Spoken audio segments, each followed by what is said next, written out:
resistance is equal to voltage over my amperage.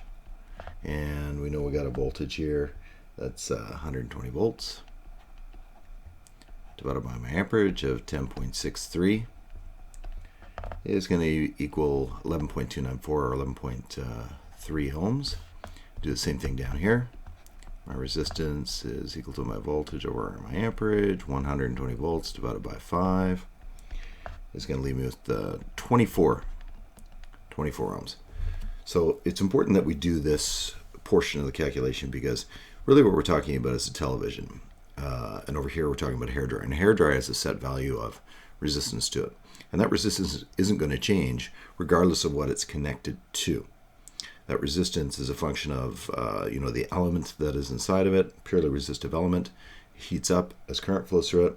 The less current that flows through it, the less amount of heat that we get out of it. So the resistance isn't going to change, and that's important, because what I'm going to do at this point is I'm actually going to remove that neutral, and we're going to see what happens when I do that.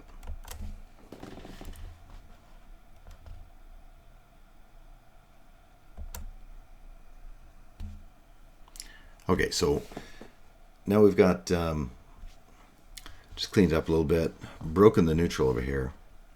So let's take a look. So because we don't have a neutral anymore, my total voltage is going to be equal to 240 volts. Now we take a look at my total resistance, and my total resistance, I've got these two here. It's my total resistance.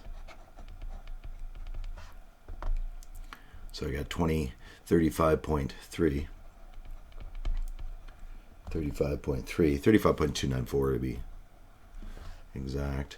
Now let's take a look at what my current is. Well, my current is going to be equal to my voltage, divide that. So I got about 6.8 amps of current flowing. And the 6.8 amps of current is flowing in this direction here, like this. It really doesn't matter if it's going in this direction or if it's this direction, but nonetheless we have 6.8 amps of current flowing in this direction. So it would mean that my amperage here is going to be 6.8.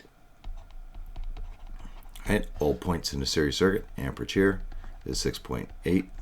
6.8. Now we say, okay, well, what is my voltage? What happens with that neutral gone? What is my voltage here? My voltage equals just Ohm's law, E times I. So I times R. So I've got 11.3 ohms times 6.8 amps is going to give me a voltage of 76.8. 76.8 volts. And we would be expecting to see, for this dryer, we'd be expecting to see 120 volts for that dryer, for it to be able to push out 1275 watts. Let's take a look at this one here. We've got my voltage over here is my resistance times my current. So I got 6.8 amps times 24 ohms, and so it gives me 163.2 volts. And the sum of those should equal 240 volts, which it does. So, we end up with this situation where we have this imbalance as a result of that. So now we can determine what our powers would be here. So my power, I'll change the color here. So my power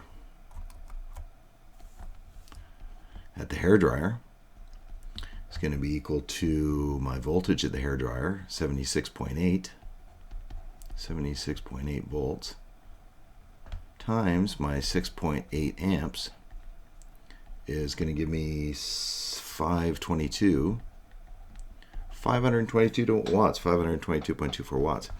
And we do the same thing over here. See what's happening for power at the television.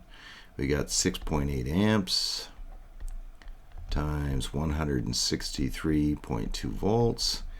That's going to give me 1109 watts. So a TV that would normally be drawing 600 watts is now drawing 1109 watts. Not going to be good for the TV.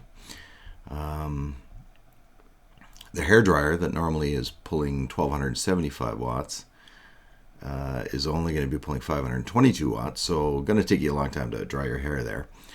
And it's all a result of this neutral here. So remember that when you're making your circuits, make sure that your neutral connections are tight when you're sharing a neutral, or it can cause all kinds of problems.